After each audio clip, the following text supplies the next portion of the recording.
Antes de sentar, abra sua Bíblia comigo, no livro de Atos, no capítulo de número 4.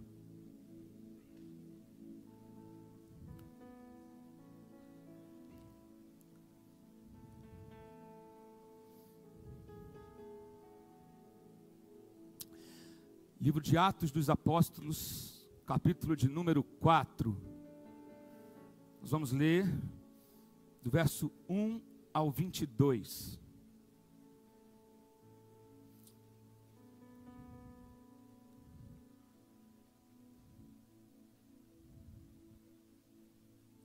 Enquanto Pedro e João falavam ao povo, chegaram os sacerdotes, o capitão da guarda do templo e os saduceus. Eles estavam muito perturbados porque os apóstolos estavam ensinando o povo e proclamando em Jesus a ressurreição dos mortos. Isso era o maior motivo, queridos, da confusão no meio da liderança, principalmente no meio dos saduceus, porque os saduceus não criam em ressurreição, não criam em nada disso. Então para eles estava sendo uma confusão danada a mensagem que os apóstolos estavam pregando. Verso 3, agarraram Pedro e João e, como já estava anoitecendo, os colocaram na prisão até o dia seguinte. Mas muitos dos que tinham ouvido a mensagem creram. Olha só, estavam causando um rebuliço danado, o povo não parava de se converter, a igreja crescendo. Muitos que ouviram a mensagem creram, chegando o número dos homens que creram a perto de 5.000. No dia seguinte, as autoridades, os líderes religiosos e os mestres da lei reuniram-se em Jerusalém. Estavam ali Anás, o sumo sacerdote, bem como Caifás, João, Alexandre e todos os que eram da família do sumo sacerdote. Mandaram trazer Pedro e João diante deles e começaram a interrogá-los. Com que poder ou em nome de quem vocês fizeram isso? Eles tinham acabado de curar um paralítico. Verso 8, então Pedro, quem diz aí? Não, qual o nome da pessoa? Então Pedro, cheio do Espírito Santo, guarda essa frase, disse-lhes, autoridades e líderes do povo, visto que hoje somos chamados para prestar contas de um ato de bondade em favor de um aleijado, sendo interrogados acerca de como ele foi curado, saibam os senhores e todo o povo de Israel, que por meio do nome de Jesus Cristo, o Nazareno, a quem os senhores crucificaram, mas a quem Deus ressuscitou dos mortos, este homem está aí curado diante dos senhores. Este Jesus é a pedra que vocês, construtores, rejeitaram, e que se tornou a pedra principal. Não há salvação em nenhum outro, pois debaixo do céu não há nenhum outro nome dado aos homens, pelo qual devemos ser salvos. Verso 13, coisa linda o verso 13. Vendo a coragem de Pedro e de João, e percebendo que eram homens o quê? Comuns, e sem instrução, ficaram admirados, e olha a declaração deles, e reconheceram que eles haviam estado com Jesus. Vamos continuar, mais um parênteses aqui. Será que amanhã, quando você voltar para a sua vida secular, as pessoas que convivem com você vão falar, caramba, ele esteve com ele.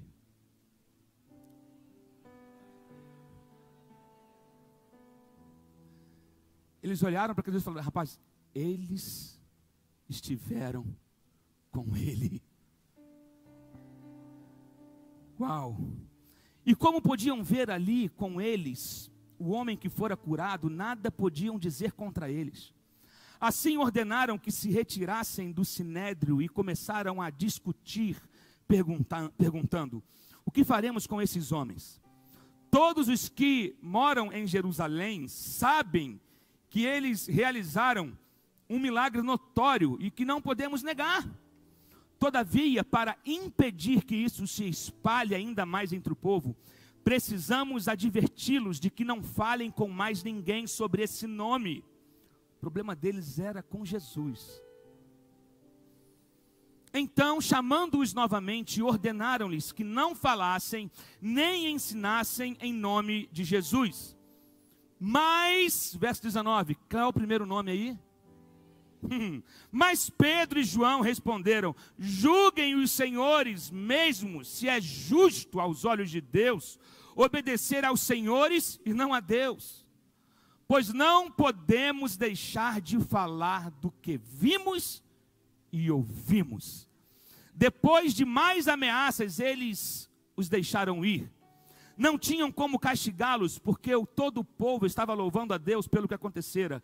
Pois o homem que fora curado milagrosamente tinha mais de 40 anos de idade. Pai, fala conosco nessa manhã. Abra os nossos ouvidos espirituais, que possamos estar em conexão com a Tua voz e com o movimento que Teu Espírito está fazendo nesse lugar. Oh Deus, liberta a nossa mente, o nosso espírito, que possamos, ó Deus, estar aqui atentos e absorver cada palavra que for ministrada aqui pelo Teu Espírito, porque não é o homem que fala, mas é o Teu Espírito que nos revela toda a verdade. Espírito Santo de Deus, nos revele toda a verdade, em nome de Jesus, amém. Você pode sentar no seu lugar. Eu quero que você entenda uma coisa: a oposição faz parte da vida do crente, amém? A oposição, ela faz parte da vida daqueles que decidiram seguir a Jesus, daqueles que decidiram servir a Jesus, daqueles que decidiram cumprir um chamado, daqueles que decidiram romper com o mundo, daqueles que decidiram andar guiados pela presença de Deus. Vai gerar oposição, fique certo disso. Você não é o único, você não é o primeiro, você não será o último. Muitas pessoas, todos os homens de Deus passam por oposição.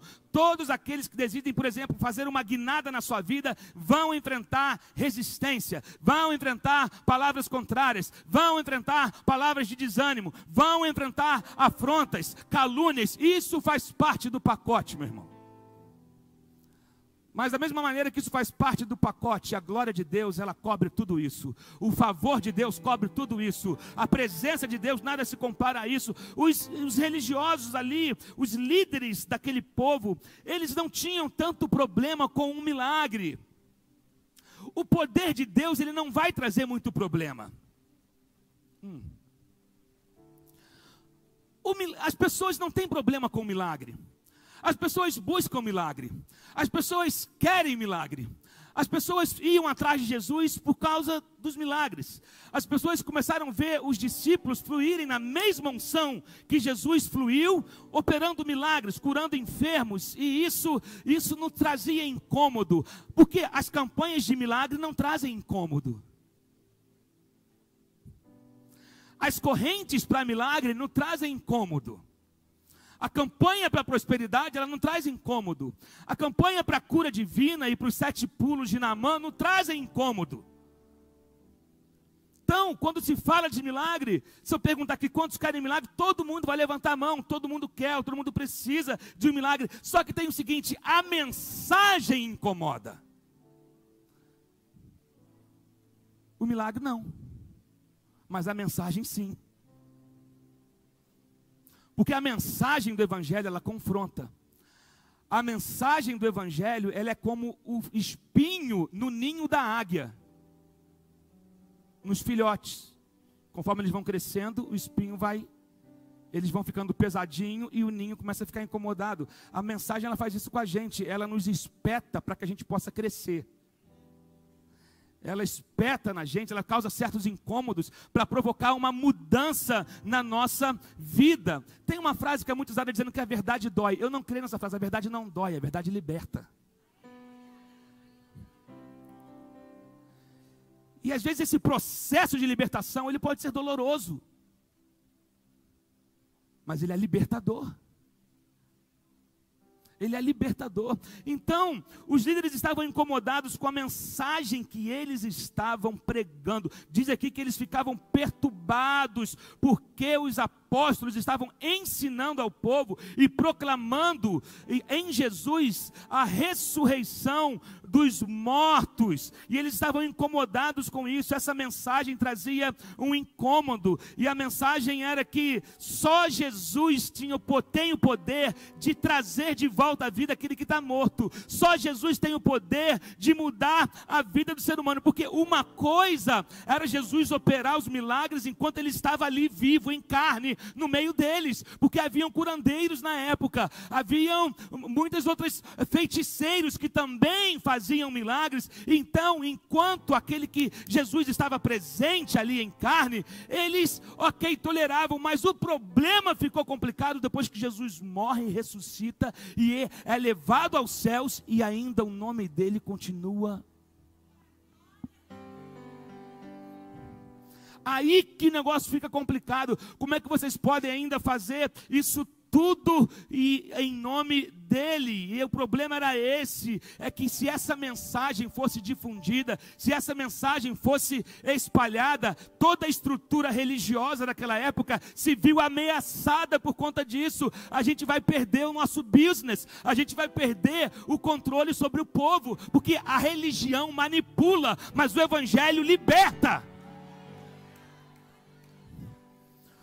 É muito negócio para muito líder manter o povo na ignorância. Dizer que você não precisa ler a Bíblia porque o que o pastor lê é suficiente. Não! Você não foi criado para ser massa de manobra, para ser manipulado por liderança evangélica. Querido, o que eu prego aqui, analisa aí na tua Bíblia. O povo, aqueles líderes, só conheciam o Pentateuco. Era a Bíblia que tinha naquela época, era a lei, a Torá. Eles conheciam aquilo, mas tiveram dificuldade de crer em Jesus, que estava, o que era oculto no Pentateuco foi revelado, mas eles não tiveram discernimento, entendimento para aceitar o Messias do Éden, que havia sido revelado. Eles conheciam tanto a letra, mas não conheciam nada a Deus. Então era perigoso para eles. Esse negócio espalha, a gente vai ficar em problema. Eles tiveram tanto poder, eles exerciam tanto poder sobre o povo e controle, que esse poder e controle que eles exerciam sobre o povo os cegaram da verdade. Poder demais cega. Não estou falando poder sobrenatural, não. Estou falando poder de influência, de quando a pessoa é um líder muito influente, ele tem poder sobre uma instituição, algo muito, ele às vezes vê aquilo ameaçado, então aquilo, a função que ele exerce, o título que ele recebe, o cega em relação a Deus. Infelizmente, existe isso hoje no nosso meio. Como eu sempre digo, não existe nada novo na igreja, nem igreja nova. As coisas se repetem, os problemas se repetem, só às vezes de maneiras diferentes, mas na essência é a mesma parada, é o mesmo rolo. Tem algumas pessoas que elas se tornaram cegas de tanto conhecimento que elas receberam, e o cara ficou escravo da letra e perdeu a intimidade com o sublime. Ele ficou escravo da teologia, do seminário que ele fez. Por isso que é muito perigoso. Não sou contra seminários, mas às vezes seminários se tornam verdadeiras estufas de incredulidade. Eu já conheci gente que entrou queimando de paixão por Deus para um seminário e saiu cético, porque ele conheceu a filosofia e começou a ouvir mais os filósofos, mais os teólogos, e a maioria, grande parte de professores de teologia não acreditam em Deus. Você sabia que os seminários estão cheios de professores ateus?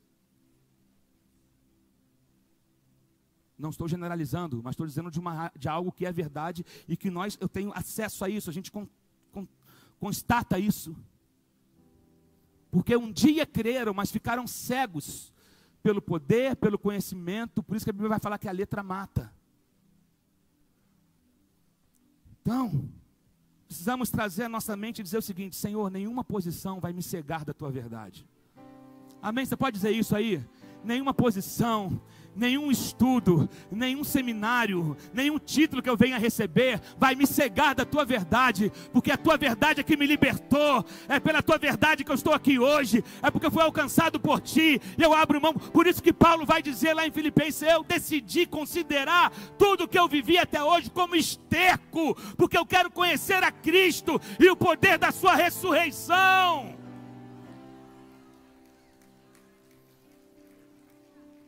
Paulo, diferente de Pedro e João, Paulo era letrado, Paulo, ele tinha diplomas, Paulo tinha conhecimento, além do mais, experiências tremendas com Deus, mas ele falou um negócio seguinte: eu considero isso tudo, as mensagens que eu preguei, tudo aquilo que eu conquistei, tudo que eu vivi como esterco, porque eu tenho um objetivo: eu quero conhecer a Cristo, porque no final de tudo, te adianta eu ter pregado a muitos e não conhecer Ele.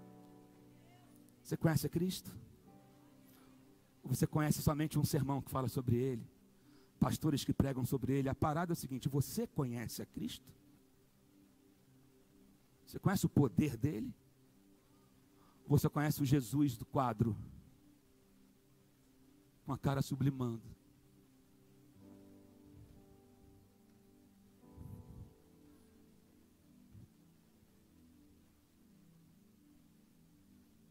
Poder, o conforto, a patente, nada disso pode influenciar a gente a ponto de nós perdermos a nossa visão de quem Deus é. Porque o líder verdadeiro, ele é abnegado, ele é altruísta. A liderança verdadeira, ele é altruísta. O líder verdadeiro, ele vive para o povo, ele faz o que Deus o chamou para fazer, e não o que ele quer para fazer, usando o nome de Deus.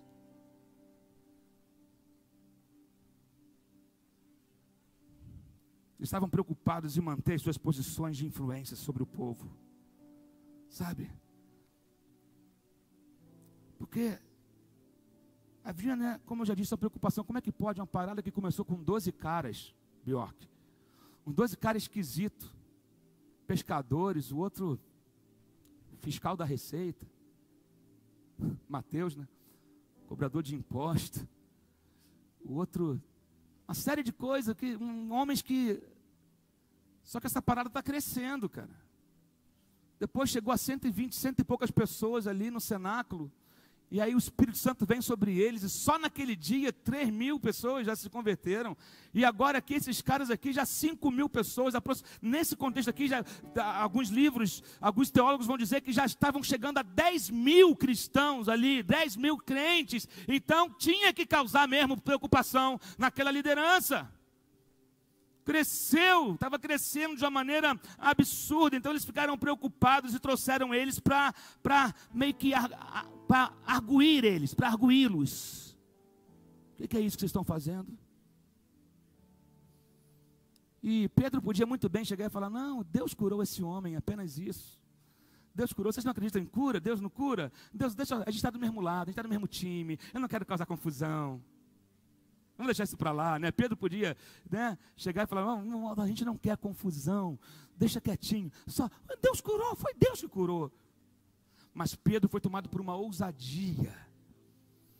E no verso 8 vai dizer: então Pedro, cheio do Espírito Santo, se levantou e disse: esse homem está curado, porque Jesus Cristo, o Nazareno, aqueles que vocês crucificaram, esse nome que fez esse homem ser curado, foi o poder que vem desse nome. Aquela pedra que vocês rejeitaram, ela se tornou a principal, e ele é a fonte de toda cura. Eles falaram orgulhosamente a respeito de Jesus, dizendo: olha, há um mistério nesse nome que vocês não vão conseguir decifrar. Ele é a fonte de toda cura.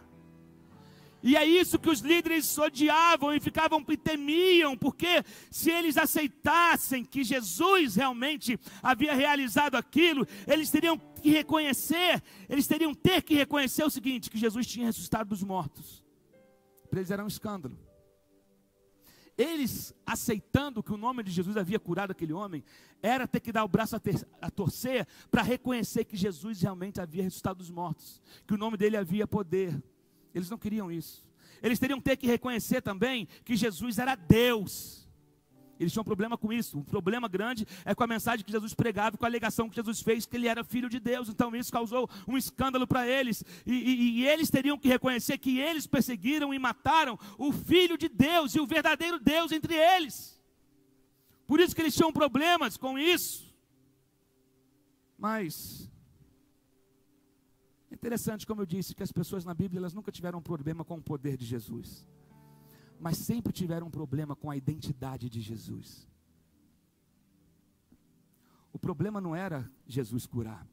O problema é Jesus ser quem ele afirmava que era: o Filho de Deus. Por isso que todo filho de Deus vai ser atacado na sua identidade.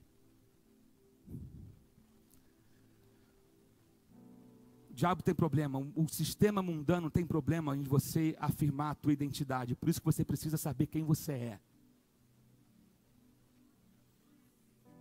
O sistema não está preocupado se você arrasta a multidão, se você canta, se você lidera, se você faz isso ou aquilo muito bem, mas ele não quer que você acredite que você seja quem Deus diz que você é. Ele não quer, ele tem problema, ele quer manchar a sua identidade. Meu Deus. Identidade é algo muito poderoso, é importante. E nós temos a nossa identidade, nós somos filhos e filhas de Deus, nós fomos gerados nele, Jesus nos enxertou, ele nos inseriu na sua família, e assim nós nos tornamos participantes da sua glória, da sua herança, do seu poder, de tudo aquilo que Deus é. Ele chegou e colocou à nossa disposição, ele deixou de ser o unigênito e se tornou o primogênito de uma família de muitos filhos e filhas semelhantes a Jesus. É isso quem nós somos. Pedro foi tomado por uma ousadia, e ele se levanta e começa a falar a respeito de Jesus, e os líderes religiosos olharam e escutaram Pedro falando, e estavam confusos, porque no olhar deles, eles eram incompetentes, eles eram... Quem esses caras pensam que são? Eles são indoutos e iletrados. Quando a palavra fala de indouto e iletrado, não está falando que o cara era analfabeto, mas indouto e iletrado é que eles não tinham credenciais, eles não tinham recurso, eles nunca frequentaram a escola de teologia daquela época, o seminário daquela época, eles não frequentavam as rodas de conhecimento, eles eram homens de pescaria, fediam a peixe, e de repente esses caras começam a operar em milagre, arrastar a multidão, falar com um monte de gente, e o sobrenatural acontecer. Então isso eles ficaram, esses caras estudaram aonde? Eles não têm formação nenhuma. Eles não têm formação nenhuma. Eles não são qualificados para isso. Queridos, nós não somos qualificados por aquilo que o mundo nos qualifica. Eu sou qualificado porque tudo que eu preciso vem de Deus. E é Deus que derrama a graça sobre mim quando a minha capacidade falha, quando o meu talento falha, quando o meu conhecimento falha. A graça de Deus entra, o poder de Deus entra, e aí de repente eu começo a me ver fazendo coisas que eu sei que eu não tenho competência para aquilo, mas o Espírito Santo me conduz àquilo, e de repente eu fico surpreso. Você já viu Deus te usar a ponto de você falar: cara, eu nunca estudei para isso? Você já ficou surpreso a ponto de você ficar envergonhado? Senhor, eu nunca estudei para isso. E de repente, Senhor, sabe o que é isso? É dessas coisas que Deus gosta. Para saber que não é você. Não estou dizendo que você não tem que se preparar depois. Você tem que se preparar. Isso faz parte de todo ministro, todo aquele que anda com Deus. Ele tem que estar preparado. Por isso que eu tenho uma ira santa.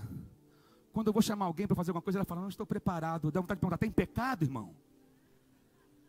Chamar um ministro de louvor para ministrar, porque ele não está na escala, ele fala: não estou preparado. Então está em pecado. Então se você não está preparado hoje, tu não está preparado para quarta, não está preparado para sábado, não está preparado para domingo, porque só vai se lembrar de se preparar no dia da escala. Está errado. Igual um pregador, falta um pregador, tem alguém que prega: mas eu não me preparei. O pregador sempre tem que ter mensagem. Então não mete essa de que não estava preparado. porque o preparo é constante. Eu fico para morrer. Eu passei muita raiva na minha vida. Eu lembro do pastor Eliseu Gomes, que tinha uma música, o Louvor Rural, um CD maravilhoso. E tinha uma música assim: eu passo raiva, muita raiva. Eu passo raiva com aquele irmãozinho. É difícil de pastorear, mas com a graça e o perdão eu chego lá. Porque eu já passei muito isso às vezes. De ter que pregar, dirigir louvor, fazer tudo sozinho. Às vezes a gente chega cansado. E às vezes eu pedi a alguém que estava ali sentado, que fazia: irmão, me ajuda ministrando. Não estou preparado. Faz não. Às vezes eu prefiro também, para subir e atrapalhar. Entendeu? Ou tu está no fluxo do rio, meu irmão, ou então tu não está. Tá? Ou tua vida reflete a Deus dentro do templo e fora do templo, ou então alguma coisa está errada. Para a palhaçada e senta e vai se reciclar. Mas não mete essa de dizer que não está preparado, não. Sabe? Aleluia. Então, eles foram confrontados, Pedro e João. E quando eles foram questionados a respeito daquilo que estava acontecendo, eles se levantaram e falaram com ousadia. Importante é que eles não ficaram surpresos, não. Eles não ficaram chateados, nem entediados. Isso é interessante porque a marca de um nascido de novo, de alguém que esteve com Jesus, é que ele está sempre pronto para responder, sem descer o nível. E respeitando a autoridade deles. Pedro não, em nenhum momento, tratou aqueles líderes de maneira grosseira. Mas ele fala: olha aqui, queridos, você pode ser firme, sem precisar ser desrespeitoso.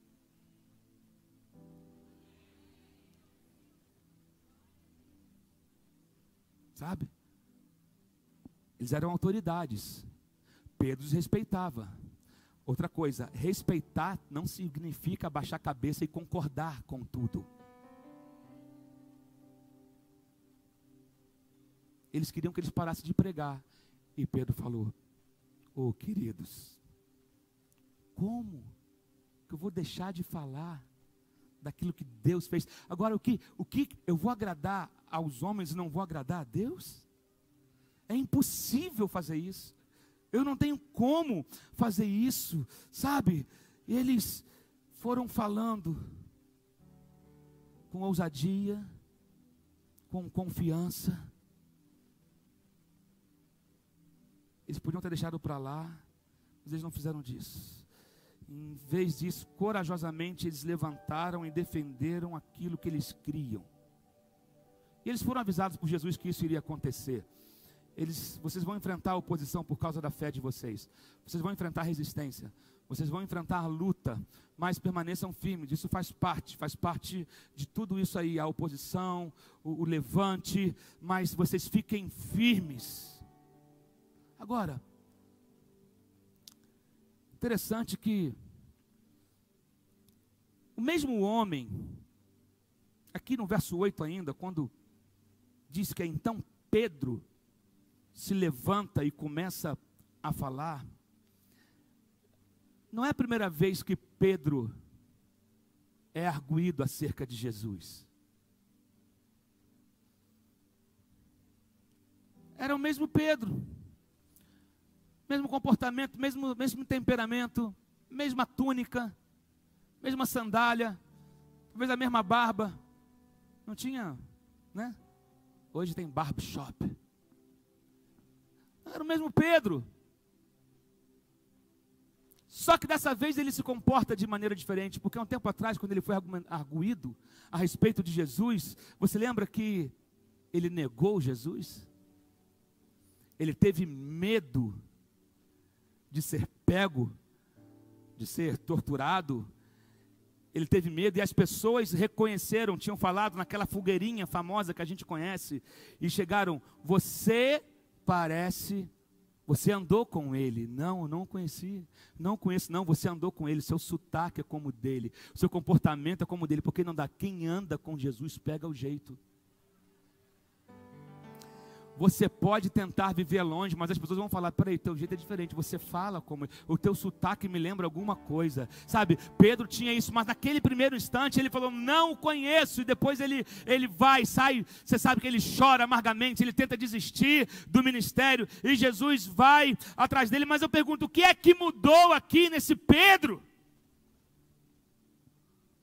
Qual era aquele primeiro Pedro que negou, e agora é um Pedro que se levanta diante dos mesmos líderes e fala com ousadia e coragem? Isso tudo que está acontecendo é por causa do nome de Jesus, aqueles que vocês crucificaram, mas que ressuscitou dos mortos. O nome dele, Pedro, começa a falar diante dos mesmos líderes. Queridos, a diferença é o que estava dentro dele. Naquela primeira fogueira, o Espírito Santo ainda não havia sido derramado. Mas Jesus disse: vocês ficam na cidade até que do alto sejais revestido de poder. E então, querido, você quando começa a dirigir, você tem que tirar um documento chamado Carteira Nacional de Habilitação. Quando você se forma em advocacia, você tem que tirar a carteira da OAB. Existem certas, para dirigir, vamos falar de dirigir porque é o que todo mundo precisa. Todo mundo precisa de uma habilitação. Aquela carteira, ela te dá autorização para você assumir um veículo. Pedro, não desça, não saia da cidade até que você receba a sua credencial. Até que você receba a sua habilitação. Pedro, não saia da cidade. Então Pedro, que levantou ali, era um Pedro que estava cheio do Espírito Santo de Deus, porque ele recebeu a credencial e a autorização para ir pelo Espírito Santo de Deus. É o Espírito Santo que te faz levantar em autoridade, é o Espírito Santo que te dá ousadia para levantar e começar a pregar no meio de gente que você não conhece, é o Espírito Santo que te dá coragem de chegar e falar: eu não creio dessa maneira, eu creio num Deus que muda a vida. A minha vida era desse jeito, assim, assim, assada, até que um dia eu tive um encontro com Jesus. Epa, quem é esse aí? A diferença era ser cheio do Espírito Santo. E aí, o Espírito Santo é a nossa maior credencial, ele é a nossa carteira de habilitação, ele é o nosso maior diploma. Oh, meu querido, você está sendo habilitado, você já foi habilitado, mas você precisa fluir nisso, acreditar nisso, andar por isso, viver por isso. Não importa se lá atrás você falhou, é um novo tempo sobre a tua vida, porque o Espírito Santo foi derramado sobre nós, e ele nos enche de coragem, ele nos enche de ousadia, e você precisa mergulhar nisso. Porque o mesmo Espírito que foi derramado sobre os discípulos é o que foi derramado sobre nós. Não há diferença nenhuma. O Espírito não mudou. Ele continua agindo através de nós, através da igreja, através dos servos de Deus. Oh, querido, então é hora de você se levantar. É hora de você deixar o Espírito Santo fluir na tua vida. Sabe? Compartilhar as suas experiências. Conta o teu testemunho.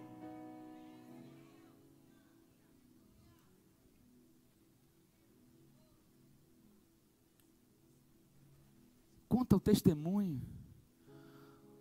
Conta o que Deus fez na tua vida. Às vezes, mas não é nada assim de tão grande. Querido, conta. Deus é um Deus de coisas simples. Conta o que tem feito. Conta do quilo do feijão que chegou e você estava precisando. Conta da conta de luz de R$300 que você conseguiu pagar e não tinha dinheiro, de repente apareceu. Conta as coisas mínimas. Você está querendo contar um milagre grande, mas Deus tem feito milagres todos os dias e você não percebe. Conta o que Deus está fazendo. Aleluia, aplauda o Senhor. Oh, fala sobre a transformação que você viveu. Fala, alguns aqui estão em processo de transformação, outros já foram totalmente transformados e libertos, mas conta o que Deus está fazendo. Oh, confia no Senhor. Sabe, há uma recompensa para aqueles que confiam no Senhor. Quando você decide caminhar no Espírito, você ganha resistência e paciência. Posso ouvir um amém aqui? Quando você anda no Espírito, você ganha resistência e paciência. E talvez é disso que muitas pessoas estão precisando aqui. Resistência e paciência. Resistir à pressão e ser paciente para não entrar na pilha.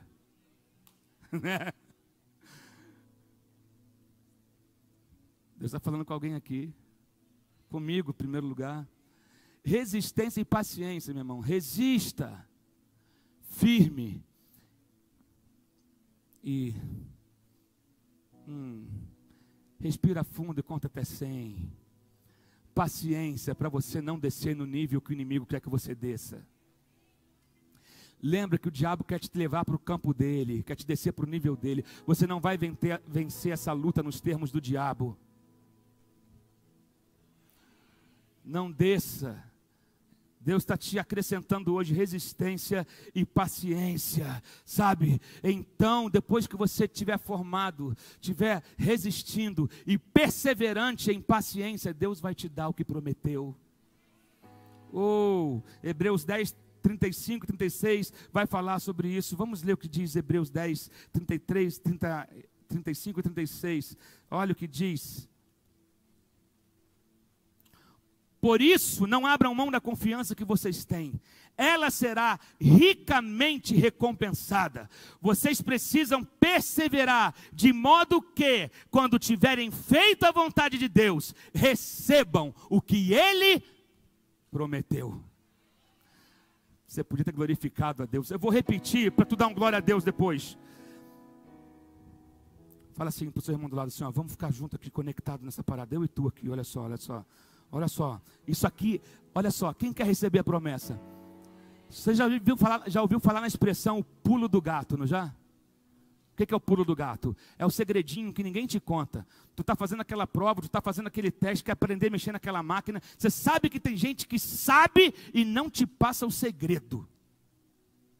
Então eu estou te dando aqui o pulo do gato. Por isso, cutuca a pessoa aí, ó. Não abram mão da confiança que vocês têm. Não abre mão da confiança, independente da crise que tu está vivendo. Porque ela será ricamente recompensada. O que será? A tua confiança vai gerar recompensa. Fala para a pessoa, eu não faço muito isso não, mas hoje é dia. Fala assim, a tua confiança vai gerar recompensa. Aleluia. Vocês precisam perseverar. Persevera aí, irmão. Segura a corda, persevera. Perseverar é insistir no que se crê. Eu vou repetir. Perseverar é insistir naquilo que eu creio. Você continua crendo que a tua família pode ser restaurada? Você continua crendo que Deus pode virar o teu cativeiro financeiro? Você continua crendo que Deus pode te tirar desse lugar de acomodação, da indiferença que você está vivendo? Continua crendo. Você continua crendo na sua cura? Eu sinto Deus aqui. Deus é bom, aleluia. Fica nessa parada aí, velho, tem um mistério aí. Vocês precisam perseverar, de modo que, quando tiverem feito a vontade de Deus, não é a tua vontade, irmãozinho. Entendeu? Não é a nossa vontade, não é a minha vontade. Eu tinha vontade de fazer tantas coisas, de repente Deus falou, não. Fiz muita coisa que eu quis fazer.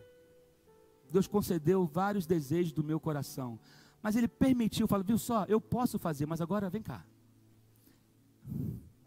A vontade de Deus é sempre melhor do que a nossa. A vontade de Deus sempre nos conduz a lugares melhores do que as nossas vontades. Porque depois de você ter feito a vontade, você vai receber o que Ele prometeu. Vamos mais um pouquinho no 37. Pois em breve, fala assim, breve. Fala assim, está chegando.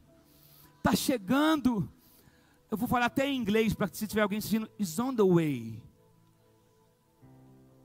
Está no caminho. Olha, é breve, porque em breve Agora, depois do breve tem uma vírgula que diz, muito breve. Aquele que vem, virá, e não demorará. 38. Mas o justo viverá pela fé. Mas, e se retroceder, não. Quem anda para trás é caranguejo, não é você. Se retroceder, a tua vida não tem botão de voltar a fita. Se retroceder, eu não me agradarei dele. Nós, porém, não somos dos que retrocedem e são destruídos, mas dos que creem e são salvos. Aleluia! Eita glória!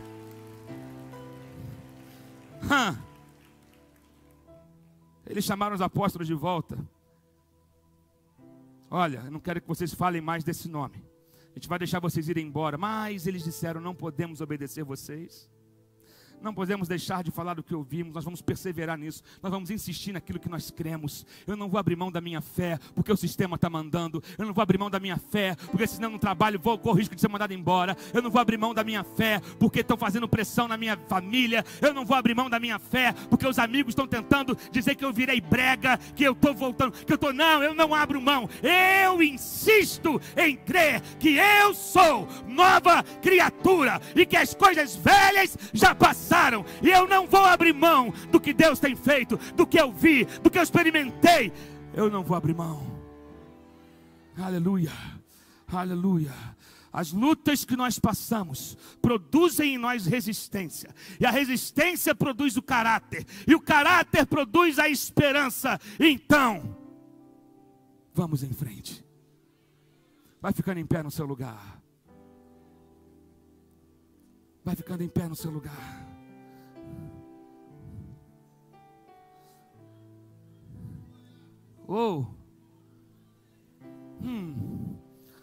Porque Pedro e João foram reconhecidos. Eu vou terminar. Porque haviam marcas de um cristão neles. Eu quero destacar 4 marcas de um cristão, só para você guardar.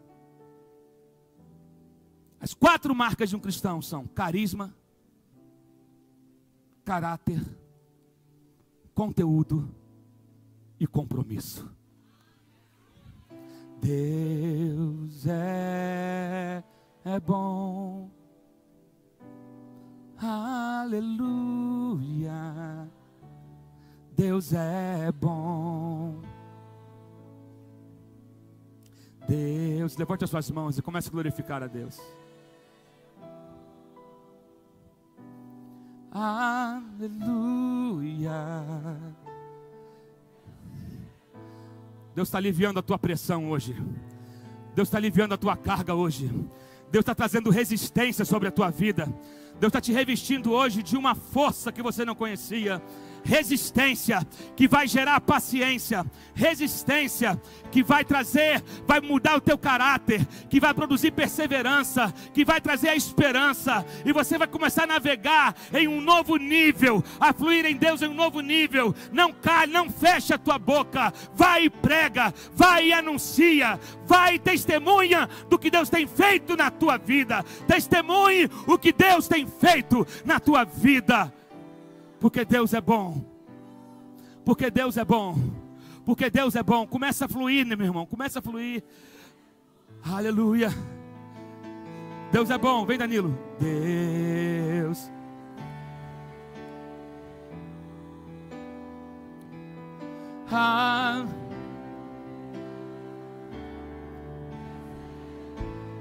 Esse é o melhor que você consegue dar para Ele nessa manhã. Deus.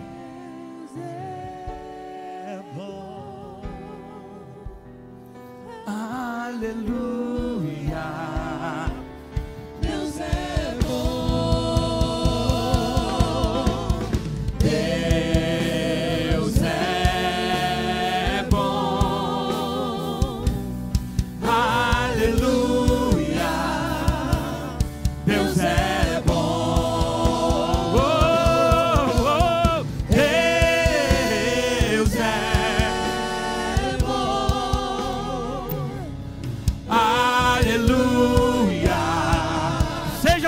Deus. Cheios do Espírito Santo. Deus é bom. Aleluia. Deus é bom. Não há outro. Deus é bom. Aleluia. Deus é bom. Flua no Espírito. O Pedro sem o Espírito Santo, ele negou a Jesus. Mas o Pedro cheio do Espírito Santo de Deus, ele se levantou com autoridade e poder. O Pedro cheio do Espírito Santo era outro. Ele tinha ousadia, ele teve intrepidez, ele teve garra, ele teve coragem, ele teve autoridade, porque o Espírito Santo dá tudo aquilo que você precisa. O Espírito Santo é a tua ferramenta, é o teu músculo, ele é a tua força, ele é a tua energia. Ele é. Por isso que crente sem o Espírito Santo fica fraco. Por isso que crente sem o Espírito Santo fica deprimido. Por isso que crente sem o Espírito Santo, ele fica cheio de mimimi, porque não conheceu ainda. Ele está olhando muito para o umbigo dele, muito para a vontade dele. E Deus está falando, olha só, essa confiança só vai trazer recompensa se você caminhar na minha vontade, se você se entregar por inteiro. Não viva para as suas vontades. Viva para ser governado pelo Espírito Santo de Deus. O teu vício, não pode ter mais poder sobre a tua vida. As influências lá fora não podem ter mais poder sobre a tua vida, porque você decidiu caminhar uma vida com o Espírito Santo de Deus. Então a tua força vem dele, a tua energia vem dele, a condição de dizer não vem dele, porque é ele quem efetua em nós tanto querer quanto realizar.